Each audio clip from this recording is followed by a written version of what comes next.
And thank you, Ted, for organizing all this. This is awesome on multiple levels. Such an eclectic, cool group, but also it's awesome to see people here supporting my dad in this way. And this is the age at which I remember my dad doing field work the most. So I guess this would have been around the time you started publishing. This is before you started deleting every embedded clause you could come across. That was I remember that day with the shredder. No.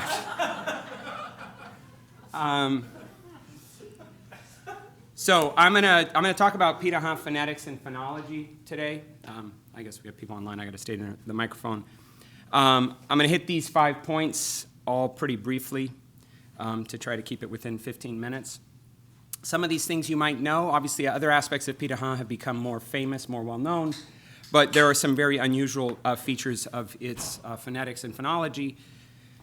Although I want to suggest that maybe the most unusual, or one of the most unusual, is not really something that's talked about in the literature. So starting with some things that are maybe quite usual about Pirahā is its phoneme inventory. So it's unusual in the sense that it's small, but the sounds that are in it are quite normal, right? So they're very common sounds cross-linguistically.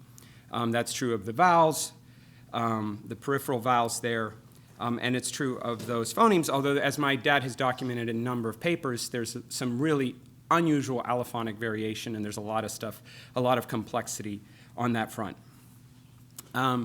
This is from a paper of mine a couple years ago, and you'll see the relevance here in a minute, but this is based on the Foible database of about 3,000 phonemes across the world, 3,000 phoneme inventories across the world's languages. If you sort of structure it as a heat map, the brightness corresponds to how common that sound is across the 3,000 phoneme inventories in Foible.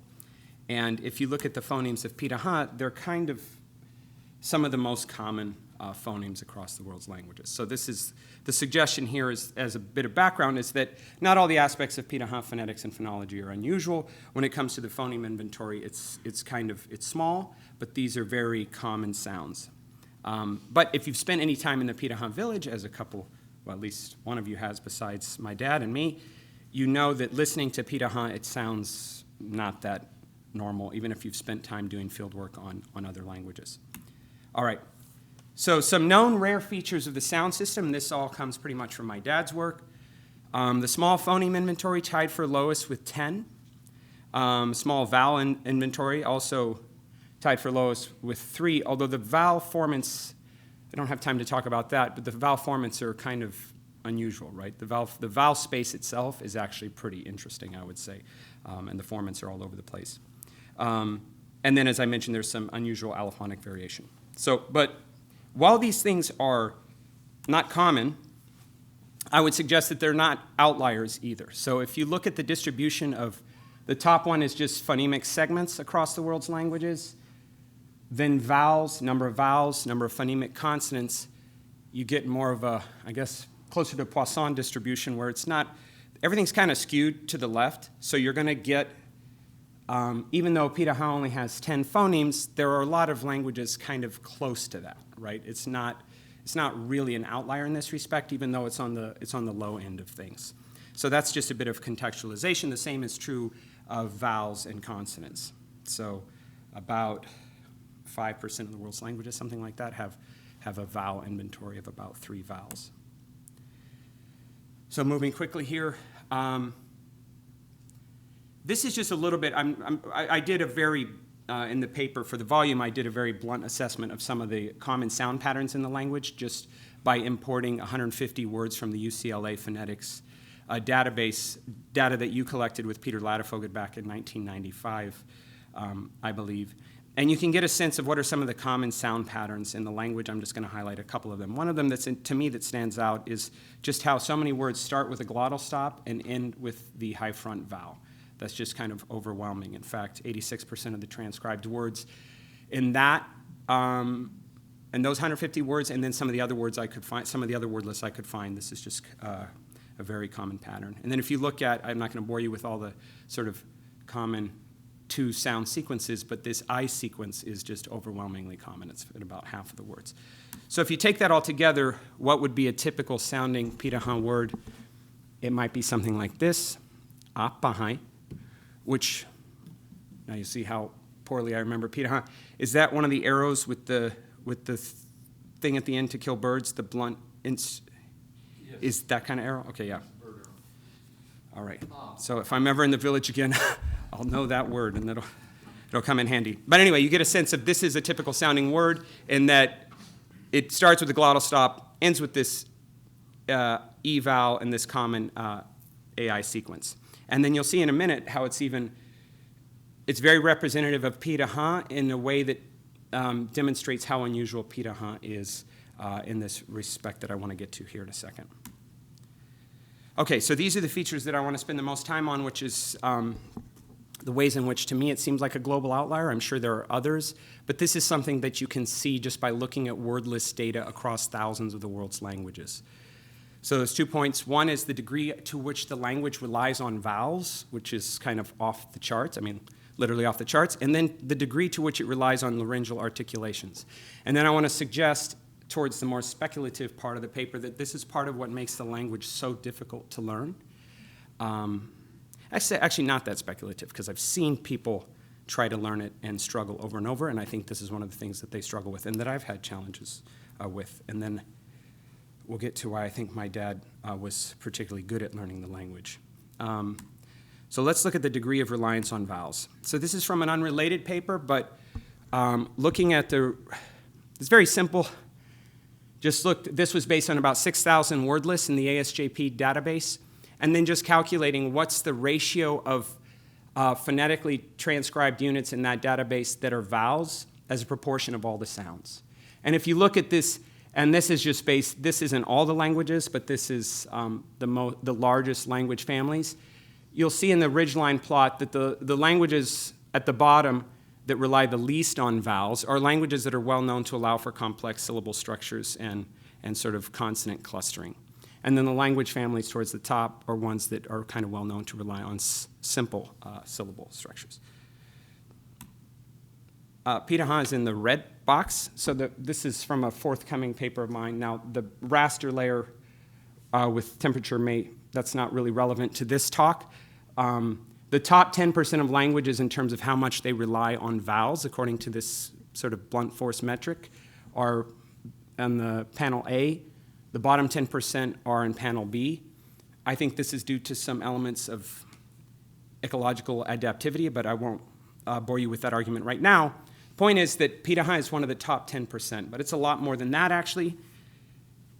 It's easily the language in the ASJP database that relies the most on vowels. Now, you can argue it's not like it's a perfect database. I've cross-referenced it, though, with the other Pirahā data, like the UCLA data, and I always end up at roughly the same figure, which is about 65% of the sounds are vowels, right? And that's, if you go back here, you see that even a language family that's known to rely heavily on vowels and have simple syllable structures like Tucano and another Amazonian language family, it's not near 65%. So if you break it down by continent, and this is from about 4,000 language varieties, data from another paper, you see that Pirahā is the, and by the way, on the x-axis here, the languages are just separated by a randomizing function in R so that you can see them a little bit better. But Pirahā is that outlier point. So it's an outlier within South America, and it's an outlier globally. And I think if you've spent time in the village, you kind of get a sense of this. So I've heard lots of rough metaphors used to describe what Pirahā sounds like. You've heard a lot more than I have. Bees buzzing is one that I've heard before by people visiting the village that, well, you've been to the village. I don't know what your impression was, but I think it doesn't really take a linguist to sort of hear there's a lot happening prosodically and a lot on the vowel sounds. So you can hear that anecdotally. I think here you have non-impressionistic data supporting that assessment. So getting to the second one, as you saw earlier, glottal stops are really common in the language. And glottal fricatives are not that uncommon either. So if you combine the amount of sound, the ratio of sounds that are vowels or glottal stops or glottal fricatives, you get to about 75% of the sounds are represented by those. So if you look at all the 4,000 language varieties, Pirahā is again the top dot. So what this means is that there's a lot happening at the larynx in the language, in my opinion. I mean, there's a lot of laryngeal articulation happening. So a lot of the things that make distinguishing vowels with formant transitions, with oral obstruents, it's not really happening a lot in this language. So you're getting sometimes a series of vowels in a row with different tones, and then maybe only separated by a glottal stop. So you might get two vowels, and you see this a lot in the word list data, two vowels, different tones, glottal stop, vowel with a different tone, and they could all be the ah vowel. You can imagine that's tough on two levels. It's tough in terms of production, if you're not used to it, and it's tough in terms of perceptual discrimination. So I have trouble even discriminating sometimes, although it's been a while since I've been in the village, I guess about 7 years now, distinguishing some of the vowels in a sequence prosodically, because so it's a lot happening at the level of prosody and at the level of just things that are happening at the larynx, basically. Bit of an oversimplification, but I think that that's part of what makes maybe one of the many factors that makes the language difficult to learn. So in that context, I'll spend my last 3 minutes or so speculating on why my dad was good at learning Pirahā. I don't know if this conflicts with Ev's account. I don't think so. But maybe both factors are involved. And that, long story short, is I think that if you know my dad, you know he's really into music. And he started playing brass instruments at, 7 or 8? And then playing guitar and singing since then. And a lot of, as he described to me more than once, as he became good at guitar, it was listening to, back in my day, there weren't YouTube samples kind of a thing. I had to listen to the records and differentiate the pitch and so forth. I do think that that's probably relevant, though, it's part of the story, I think, why he was good at learning Pirahā. And I have firsthand accounts of being there and seeing people, including myself, have difficulty distinguishing the pitches of consecutive vowels in ways that he didn't seem to at least have the same difficulty. By the way, that's not to suggest that it was easy for him. It took years and years, and it gets back to that issue of how do you get people to actually test some of these ideas if you don't have years and years to spend time learning the language. It was a lot of work, but I think other people, including other missionaries, spent a lot of time in the village trying to learn the language with some success, but not the same degree of success. And I think that that might be part of the story there, is the extent to which this language relies on these, on pitch and tone.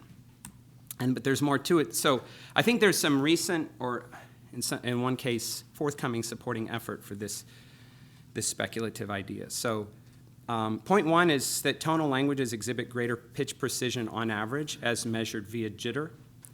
And then point two is that speakers of tonal languages are better on average at discriminating melodies. So it's not that what I'm saying here is, it's a bit speculative, but it's not totally ungrounded either. So there's been some debate about this, and I don't have time to go into it now, but I know that there's forthcoming work showing this, that tonal languages require greater pitch precision on average. So there's ways to measure that. And the best way to measure it, and the way that it gets used in the speech pathology literature and a lot of other literature, is just with jitter. Jitter is, you can calculate it, it's the average absolute difference between consecutive periods of the fundamental frequency divided by the average period. And it's right here.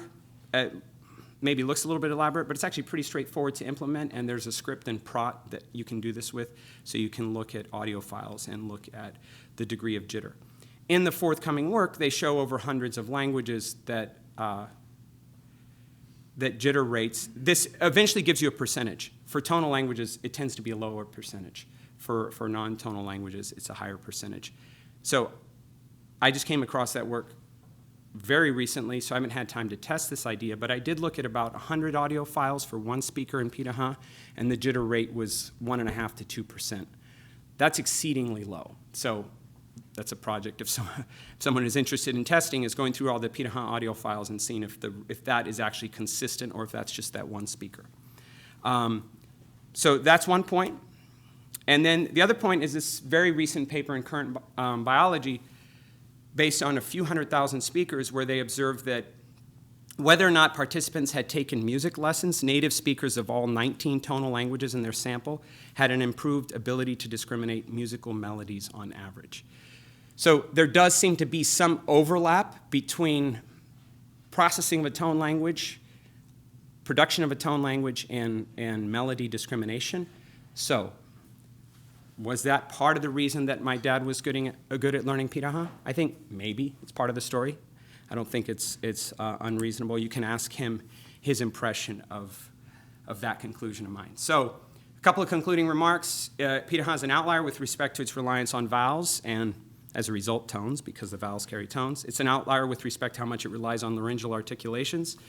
And then perhaps my dad's lifelong experience with music conferred some advantages in learning the language. Thank you.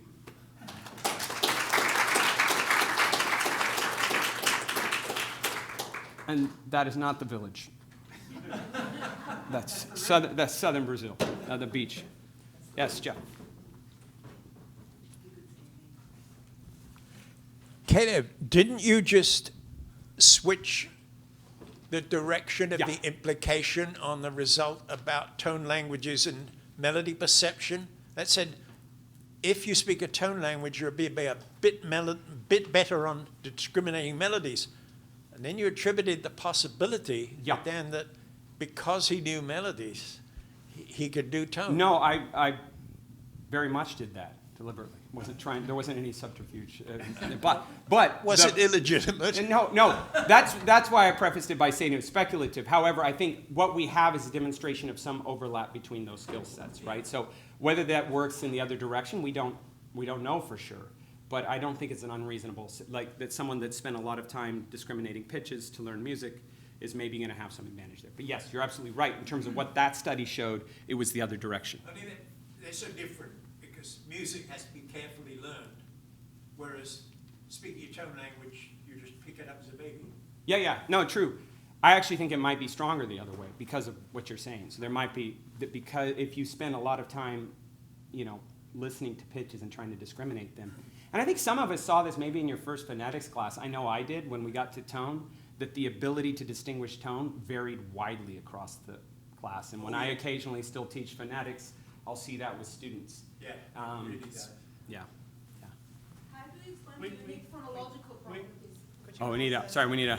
Iris Berend, how do you explain the unique phonological properties of Pirahā, especially in light of your other work? I offer no explanation other than it's an outlier. I mean, so it is, as you saw, it's within this band of global languages that rely heavily on vowels, and I think that there's some things going on. I've published suggesting that there's a lot of research in the human larynx suggesting that, and actually some very recent research showing that inhaled humid air, even just naturally inhaled humidified air, affects the rates of jitter of the vocal cords. And so I think this places slight pressures towards preferences for the use of some laryngeal articulations, but that's obviously highly contested. So maybe that's part of the story. But maybe the simpler story is that you're going to have outliers, and Pirahā happens to be the outlier.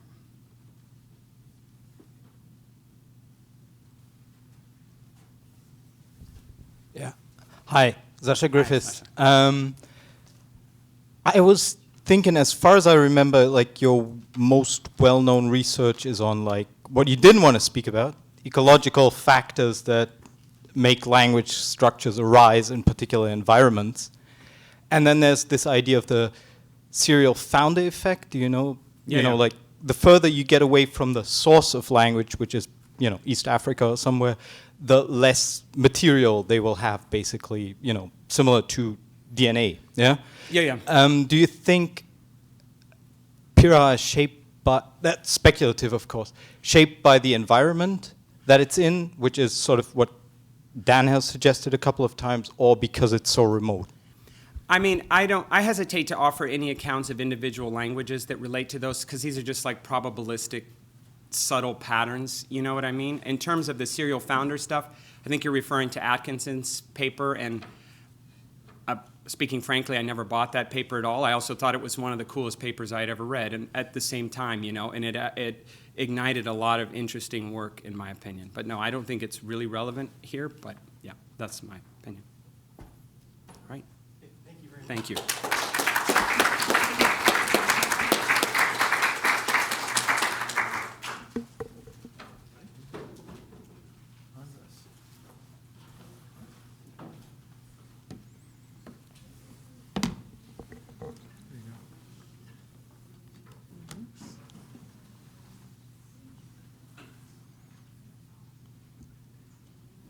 Okay, Andras Kornai.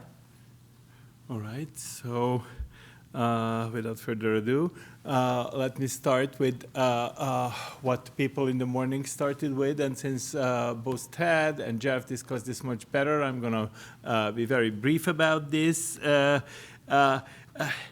Everett's greatest sin is not just working on Pirahā, but actually nailing the lack of recursion. That's even more upsetting. He offered empirical evidence that is really upsetting to a class of people to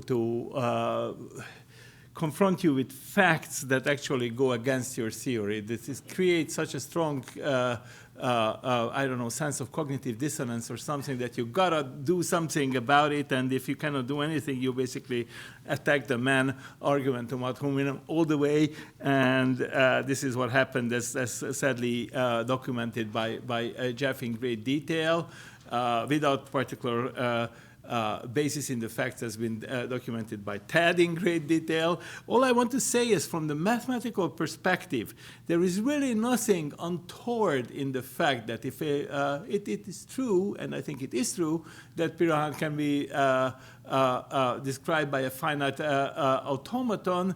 This is not something weird. This is not something extraordinary from a mathematical perspective. This is a perfectly reasonable thing.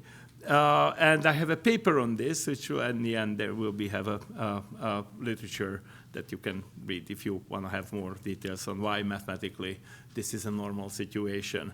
So also we should add here that the language doesn't appear to be simple in any sense, except the one touched upon by Caleb here, that really the phoneme inventory is on the sparse side of things.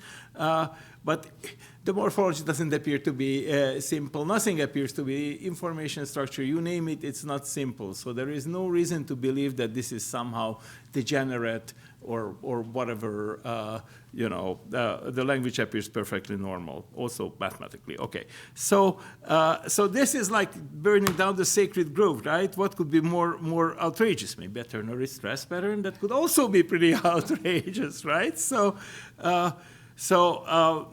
here is something also outrageous. Imagine finding a language that lacks nouns and verbs, okay? Turns out, some of you must have read David Gill's wonderful paper on this subject when he found one. Actually, how much of an uphill battle is this to even begin to tell people that here is this language that doesn't have this distinction, so it must be deficient. No. The other languages have a more developed system, and that's the end of the story. Okay, and here today I'm going to be talking about, how am I doing? Yes, on the screen. Not so much about lexical categories. Lexical categories are about syntax, and it is true that if Rio intonation actually has a simpler syntax in the Kolmogorov complexity sense than Pirahā, okay? The Pirahā syntax actually seems to be more complex, believe it or not. But I'm not going to be talking a lot about syntax. I'm going to be talking about semantics, okay? And I will conclude that the theoretical minimal semantics, that demands more than the attested minimal syntax, okay? So semantics is somehow more complicated, and I will try to be more specific about this. Okay, so semantic types, a lot of people discuss this. They're basically the syntactic types are lexical categories and their projections, and they can be defined in a sense, I like what Bob Levine did, by some kind of a categorical signature, that's fine. That these are things that I don't know, he who is a great expression that define the destiny of the word in a sentence, right? For what sentences it can go in. But these are defined by co-occurrence relations, whereas the semantic types are defined by the underlying logic. Okay, so these are two different issues, and they do not coincide. First of all, they do not coincide necessarily because if we assume, as I will assume, that semantics is in some sense that I will not further specify here is universal, if semantics is universal, the syntax of these languages obviously differ. Therefore, the syntactic and the semantic categories cannot match up in all languages all the time. Okay? So, coming close to the main point here, what we definitely need are binary relations and a way of telling their arguments apart. And turns out that in spite of a lot of traditional thinking on the subject, the primary examples of binary relations are not transitive verbs like eat, although it doesn't seem to have two arguments, but rather adpositions, prepositions, postpositions. These are really the things that you cannot do without having two arguments. When you say in, something has to be in something. You know, there's no way around this. So, and there is no inness. There may be eating, okay? There can be, and there often are intransitive versions of the transitive verbs, but for the prepositions, you just cannot do this. And there are a few elements. Of course, what is preposition or adposition in one language will be often a case in another language, like Hungarian. But there's also a few case-like elements. So possession, possessive case, some kind of causative, and is a, so partitive kind of thing. These are the things that we cannot live without. And how much of this is seen on the screen? Okay. So we will also need unary relations for content words, right? These are the things that we cannot live without. And of course, there is no reason to believe that Pirahā or Indonesian or any form of Indonesian don't have these. Of course they do, right? They have unaries, they have binaries, they have ways of talking about spatial relations, they have ways of talking about something being like something else.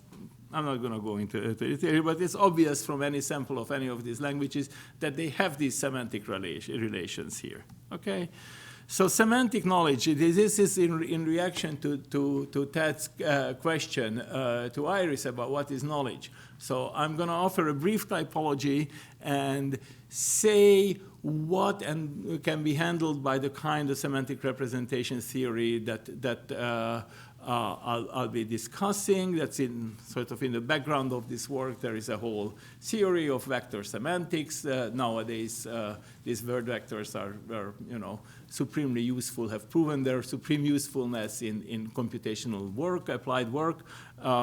And I am trying to take them very seriously from a linguistic standpoint and see how much linguistics can you do with them. Turns out that if you are willing to admit not just the vectors, they are the unaries, you also admit matrices, which are the binaries, then you can do a lot of sort of traditional linguistic stuff that linguists like to do. Okay, so encyclopedic knowledge, just for the typology of languages. Encyclopedic knowledge, here are a couple of examples. Abraham Lincoln was born in a log cabin in Kentucky on February 12, 1809, right? Nobody thinks that this is part of your inborn store of knowledge. Nobody thinks that it is part of your linguistically acquired knowledge. You cannot presume that the other guy knows this. And something like the normal range for blood magnesium level is 1.7 to 2.2 milligrams per deciliter is something that people had no clue until the 1940s, the earliest. They couldn't even measure these things. So, but they spoke very good English, actually. So somehow this is not necessary. Okay, the next thing is lexical knowledge. So you take something like this log cabin. This is a cultural construct. Actually, people who speak good English, British subject in particular, they often have no clue about what's a log cabin. This is an object. There is a definition. It's a small house made from tree trunks. Many people have argued in the cognitive world that you have a prototypical image of the log cabin associated to the lexical entry. So this is lexical knowledge. It includes a lot of other things, pronunciation, part of speech, what have you.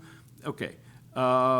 Next is procedural knowledge, knowing how to ride a bike, how to drive a car, a lot of stuff that very often has very explicit temporal signature, which ties somewhat into this issue that David Gibbon's been talking about.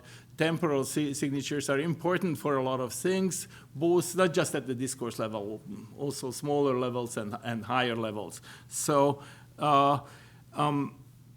okay, scientific knowledge. Who knows what's written here? This is MIT. Hands up. What the heck am I talking about here? Okay, this is one of the 4 Maxwell equations, goes back to a time before Maxwell. This says that the divergence of the magnetic field is 0. There are no such things as magnetic monopoles. There is no source of magnetism. It's a remarkable equation, and it is a firm, well-established part of our scientific knowledge. Okay, so this is just a sample of that. And then we also have everyday knowledge. So this is stuff like, if you leave out the milk, it will go sour. Okay, we all know this.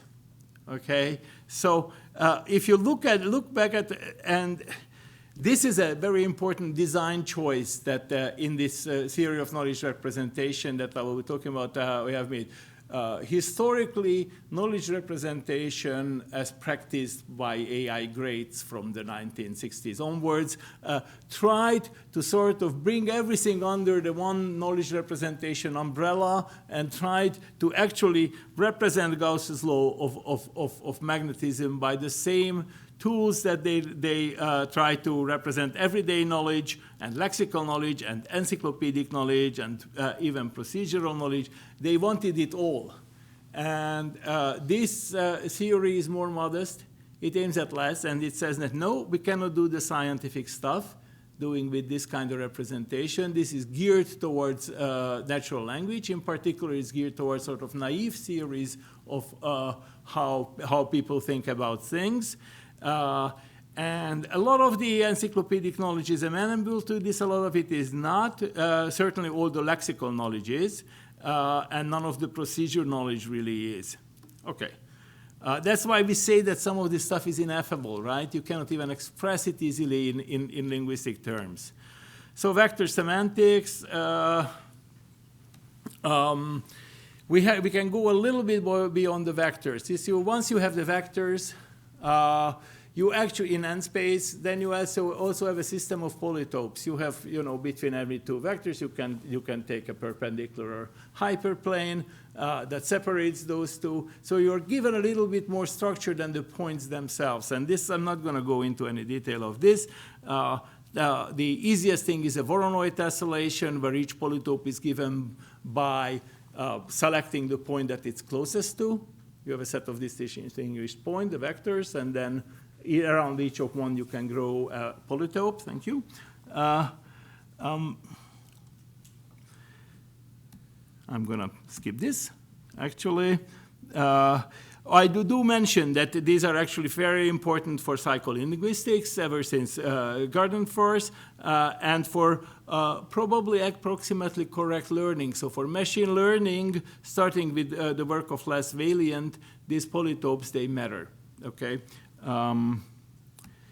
So there is the plug for my own work, that we actually need a matrix type in addition to the vectors. And now, what we want of a semantics. We want it to come with a reasonable model theory. This is this part that I'm now giving my very cursorily, because I only have 2 more minutes left, is much more detailed in the actually printed version of the paper. So it has to come with a reasonable model theory. People want compositional mapping from natural language to the one true semantics form. And we want a mapping in the reverse direction into passable natural language so that the semantics can be used as a translation pivot. We want it for disambiguation, we want character synonymy, and we want it to extend, some people want it to extend smoothly to verbal descriptions of nonverbal material such as music, scientific models, functional descriptions, so on. Okay, so this is not how this works. And this is so much unsatisfied that even Montague grammar, which is often seen as the sort of best and most worked out example of semantics, does not meet all these desiderata. I'm going to skip here.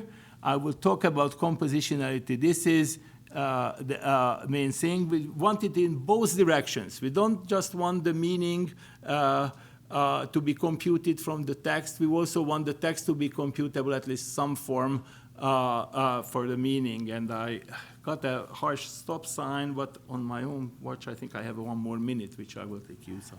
Okay, basically, we cannot ignore the semi-compositional stuff, like noun-noun compounding in English and large swath theory of derivational morphology. So we want a theory that is sort of smoothly between compositional and semi-compositional and non-compositional. And this is actually offered by algebra, where compositionality will correspond to full direct products and semi-compositionality to subdirect products. Okay? What we want for compositionality is not just Turing compositionality, not just Turing computability. This is detailed in the paper. This, Gödel numbering does this for you, but it's not the kind of semantics that you want. What you want is something where you can easily compute the break, the structural break. For compositionality, let's say there is this thing, you cut it in 2, and you need to find out where is the cut. And you don't want to do this by a Turing machine. You want to do this by an easy thing such as a finite state transducer. Okay, simple parsing algorithm is part of it. Okay, so the revised desideratas are just as I said. And the conclusions. So the minimal universal semantics actually requires 2 types, unary and binary. That lexical semantics is first philosophy. Nothing can be understood without actually having a firm grip of lexical semantics. Everything reducible to a few hundred unary and a dozen binary primitives. I haven't talked about that. And finally, everybody should actually be deeply grateful to Dan Everett for introducing data that triggers revisions in established theory. This is what science is about. It's the whole reaction to his work as detailed by Jeff Edwards is so inadequate. There is really no word for this. I personally thank you for doing this stuff. Okay? Thank you.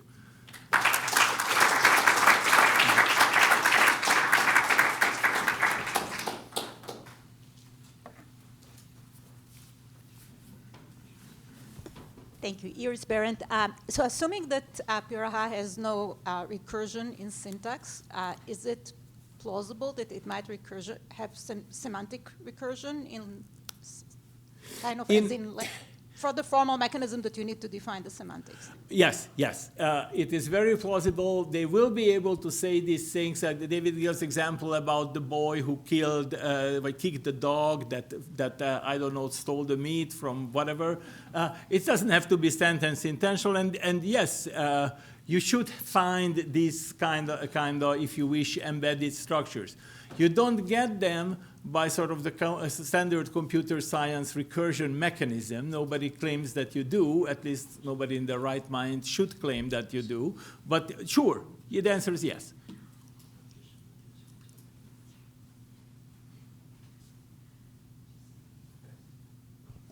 Doug Jones, but your theory needs recursion for the semantic part? No. Okay. No, this theory is equivalent to the resource description framework, and it's very similar to what these people, Ray Jackendorf and Eva Wittenberg, and also Dan Everett, they call sort of linear grammars. That's not what the mathematicians call linear grammars, but it doesn't matter. It's that kind of G1 type of grammar. It's a simple thing. And I teach this in my classes, and sort of my students very easily discover their inner Homo erectus and can start talking in this, write formulas in this, very fast. Doesn't require a lot of special instruction. Thank you very much. Thank you, Andras.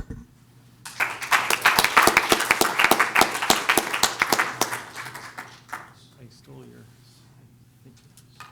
And our last talk of this little session is Jeannette Sakel. Thanks, Ted. Right, I'm going to attempt something here that we usually don't do very often when working on Amazonian languages, and that is using historical data to understand a little bit more about the language. And having worked on Mosetén, I'm in the lucky position to be able to do that. We're not always able to do that, actually very, very rarely. So this is what my talk is about. And just to show you, there we go. Just to show you where Mosetén is spoken, it's a language spoken in Bolivia. It's in the foothills of the Andes, so it's a tropical region, but not quite the Amazon basin yet. And the adjacent language, Chimane, that a few people here in the audience, including Ted, have worked on, is closely related to Mosetén, and you can see that in yellow here on the map. And what is interesting about Mosetén and Chimane is that despite being quite closely related, they have very, very different contact histories. So Mosetén has been influenced by Spanish quite heavily. It has had hundreds of years of missionary presence, for example, whereas Chimane has only much more recently really had that contact, that intense contact with Spanish. So when we look at modern Mosetén, we see a lot of Spanish influence, and that influence is not just in the lexicon. We see lots and lots of lexical borrowing. So that is mata, that is actual Spanish words that we can see, that we can feel. But there's a lot of the sort of more subconscious, sort of sneaky pattern stuff going on as well, where we can see that Spanish in some way must have influenced the language. And one of these examples is using gender, so gendered third-person plural pronouns to indicate groups of mixed-sex people. In Spanish, in 3 here, when we have a group of male and female participants, we would use ellos, they, in the masculine, whereas many of my older Mosetén speakers, when I was doing fieldwork on the language, would actually use mo'in, so they, feminine, in order to refer to groups of mixed-sex people. However, when then speaking to younger people, they would use mi'in, the masculine third-person plural pronoun in the same context. So here, my assumption was that they were modeling this on Spanish. This was Spanish influence without actually any Spanish loans. So they didn't use ellos, right? They used Mosetén material in order to express the same concept. We also see a lot of influence elsewhere, and I'm not going to go into this in more detail, but the grammar is awash with Spanish elements. So here we've got a subordinating conjunction, que, that is introducing a complement clause. And with it, it's not just this conjunction that is borrowed, but also the entire structure. The entire sentence structure comes with it, right? So the way the sentence is organized. When we compare that with 5, we've got a native Mosetén structure, one that is not heavily influenced by Spanish here. And we saw earlier nominalizations to express similar concepts as subordinations in other languages. This is a very typical nominalization that would be used in Mosetén instead. Right, let me come to the historical sources, and Mosetén really doesn't have that many of them. There are a few word lists, etc., but I found, oh yeah, still on there, good. I found 3 that are useful to do what I want to do here today. And the first 2, that's Herrero and Bibolotti. Those were Franciscan missionaries that worked in the Mosetén area in the 1800s. So in the 19th century, they were in the region. Herrero, at the beginning of the 1800s, lived in the village and then subsequently published a prayer book in the language. And Bibolotti lived there sort of in the middle of the 1800s and collected a lot of material, mainly for subsequent missionaries to learn the language. And his materials, his diary, was later found and then published into some form of grammar. And the third one is quite an unusual one. That is when the Swedish adventurer Erland von Nordenskjöld went to the Mosetén region on one of his travels, one of his adventures.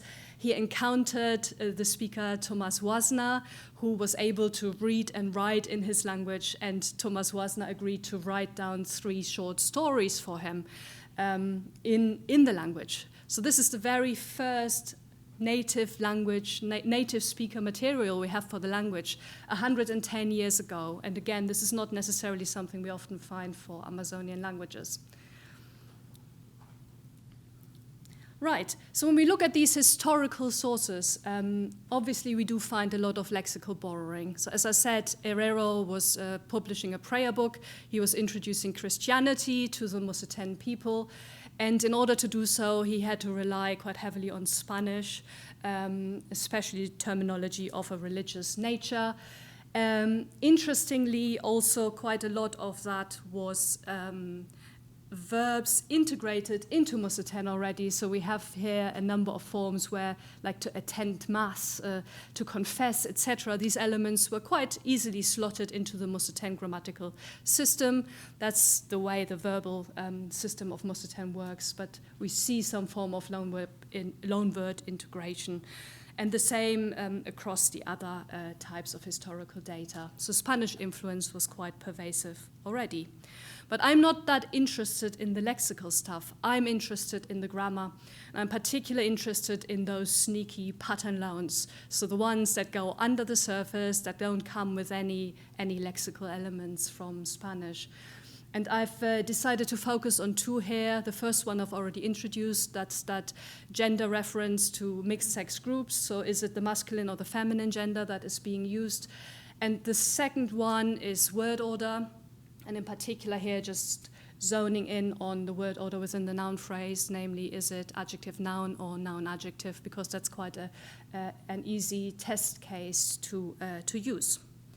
So starting with our gender question here, Herrero has a lot of examples, and we do see that the feminine gender is used to refer to mixed sex groups, but it goes much, much further than that. We see that the feminine gender is actually used to refer to what I would assume would be masculine entities, and it gets quite confusing at some point. So here in 6, he is referring to people, so bad people. People, Mincy, is in the feminine form. So here we have a feminine form for people, but bad is agreeing in the masculine gender. Okay, and when we look at the verbal cross-reference ending here, the verb is showing a masculine form at the end.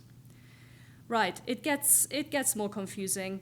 In 7 and in 8, we've got reference to God, etc. So here, Dios, God, Spanish loan, and only. Gender agreement in Mosetén is quite pervasive. It goes all the way through adverbs, everything. So you find gender agreement anywhere. So that's why we have a feminine form for only here. So only God. The only element here is feminine. And in the next example, God, His Son, and the Holy Spirit. These are 3 people in the feminine. 1 only God, 1 is masculine, only feminine, and then referencing God as the head noun. And finally, Jesus Christ is his name, Jesus Christ, and their name, the possessive marker here, is in the feminine. So what on earth is going on in this case? Well, let's have a look at Bibolotti, so the other Franciscan missionary. And we find something very similar. So Herrero isn't totally out, but rather it is confirmed by Bibolotti as well. So Bibolotti has here in 10, just like ourselves, referring to various people, so mixed sex group people, and again using the feminine here to refer to those. In 11, we have God's Son. Again, remember, these are missionaries, so this is what they were talking about. And here we've got possessive marking both on the head noun on God and on the possessee here on Son. God his son, the his is in the feminine, referring to the sun. So this is a feminine possessive marker, whereas on the son, we have a marker that the possessor is masculine. Okay, so it's mixed, right? We've got both masculine and feminine. What could be going on here? Well, one interpretation could be that, you know, the Holy Spirit, God, etc., are such weird concepts or abstract concepts that they might be referenced in the feminine. That could be quite a plausible explanation. But another explanation is that these forms, momo, for example, only, and then also the personal pronouns could be just feminine all the way through and have later been interpreted to have both feminine and masculine forms across other languages. And this is actually, when we look at Chimane, at the closely related other language that has had less contact influence from Spanish, it's exactly what we find in Chimane, so where momo, the feminine form, is used in masculine environments. When we look at Wasna, our first native speaker data, we see what we would find in modern Mosetén by younger speakers. He uses mumu, or mumu, as it's pronounced, which is the masculine form of only, when referencing a masculine concept, in this case, the jaguar. But also for mixed-sex groups, he uses masculine forms here in 13, up there, so again, up there would be agreeing in masculine or feminine gender with the head noun in Mosetén and Chimane. In this case, the masculine is used for mixed-sex groups. Right, just very briefly on phrasal word order. In this case, we see Herrero has consistently the word order adjective noun, and here is one example. Modern Mosetén, but also Chimane, modern Chimane use both orders, adjective noun and noun adjective. And Spanish, as we know, has the basic form noun adjective, but then there are also highlighted forms where under certain emphasis conditions, etc., you can have adjective noun. Bibulotti is really helpful in this case. So he, remember, was writing this guide for new missionaries to learn the language. And he would give examples of, well, this is how you translate it literally, but correct himself and say, no, but this is actually the right way to do it. And he gives the literal translation as noun adjective, as in Spanish, but then he corrects himself and says, no, but it ought to be said like this, namely adjective noun. So he gives us a clue as to what was the preference of these speakers at the time.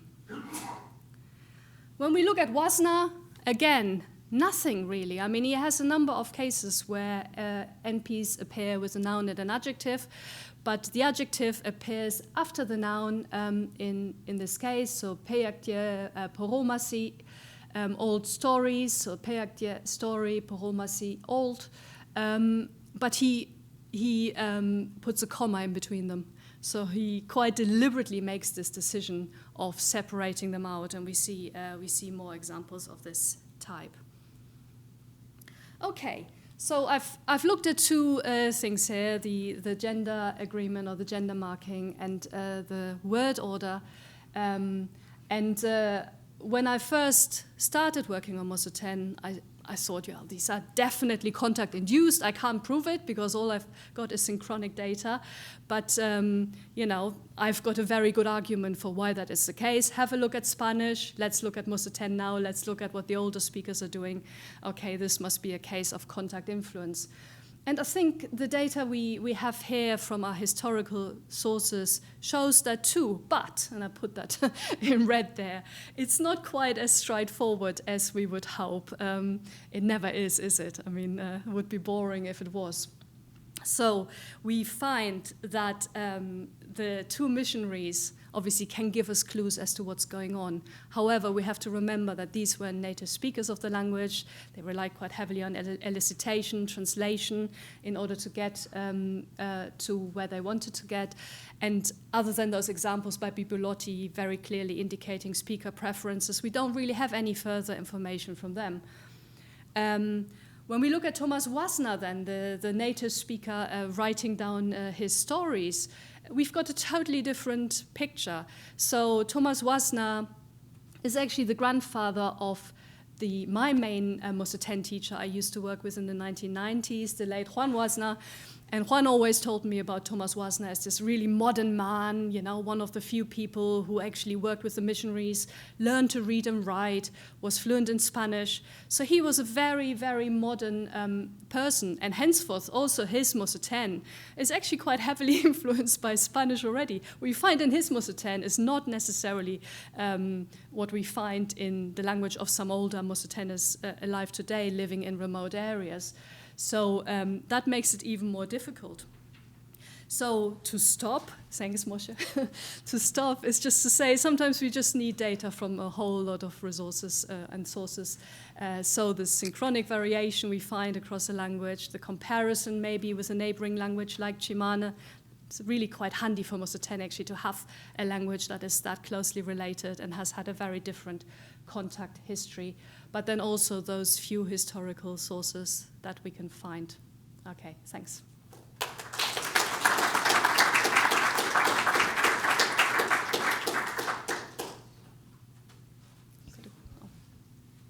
The gender system is very reminiscent of Banawa and other Arawan languages of Brazil, except that there's no evidence yet of Spanish or Portuguese influence, but in Banawa, the first person singular is always feminine, whether it's a man or a woman speaking, which is one of the more interesting facts. But it's certainly any mixed group. If it's all men with one woman, it's still a feminine group, and if it's all women, it's feminine, but it has to be all men for it to be masculine. It will be interesting to see how that changes, if that changes in any way. Yeah. There was a question at the back, I think. So. I think I'm dropping my question. Okay. Dan just kind of answered it.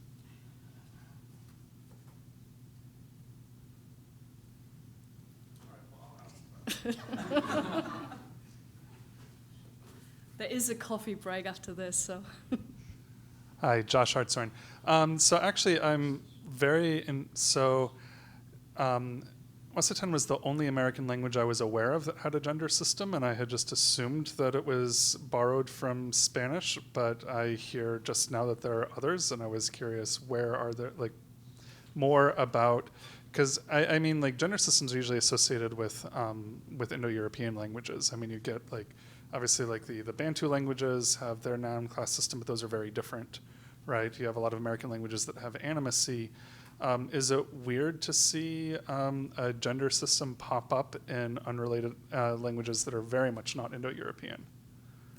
Yeah, it didn't surprise me when I started working on Mosetén, and I don't remember the exact typological background here anymore. I'm sure some others either on Zoom or here in the room will be able to say, but there are a fair few American languages with gender systems, obviously also classification systems, etc. So it's a whole range, but Mosetén is not alone in having such a system. It's only masculine, feminine, but as you saw, the agreement is quite crazy. It goes all the way through from verbal cross-reference to, you know, adverbs and particles and everything. It's everywhere. It becomes quite interesting when you then go across clauses and have the topic of a conversation and see how that is tracked through as you go through. Don't know if anybody else wants to say anything about gender systems. Well, Dan? Wadi has three genders, masculine, feminine, and non-human. And they don't group as you might expect them to group, but they largely do. These certainly don't exhaust the gender systems.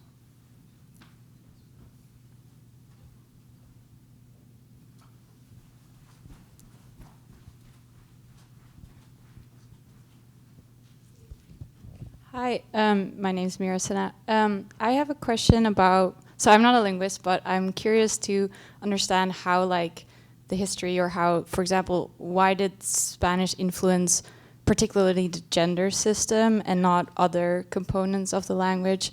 Or, like, is there a trend in when certain languages kind of have contact with each other, what type of systems change? Or is there like a, I don't know, do you have any theory on that?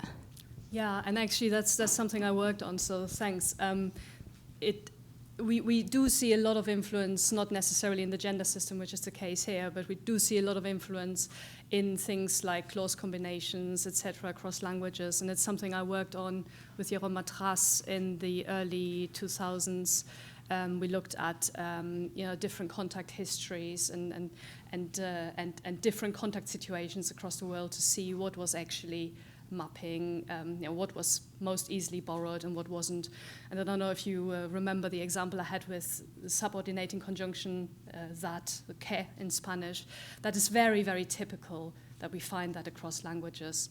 And actually, I looked at that in Pirahā as well. I didn't talk about Pirahā at all here, but when I went to do fieldwork on Pirahā with Dan and Ted, actually, I looked at, to which degree that was the case in Pirahā. I didn't find any evidence in the village where we were. I had some examples from another village where que, actually an element like that, was introduced by somebody who was able to speak some form of Portuguese. So there are certain elements that we very often see, and we can establish a typology of what is most easily borrowed and what isn't. I think this is our break, isn't it?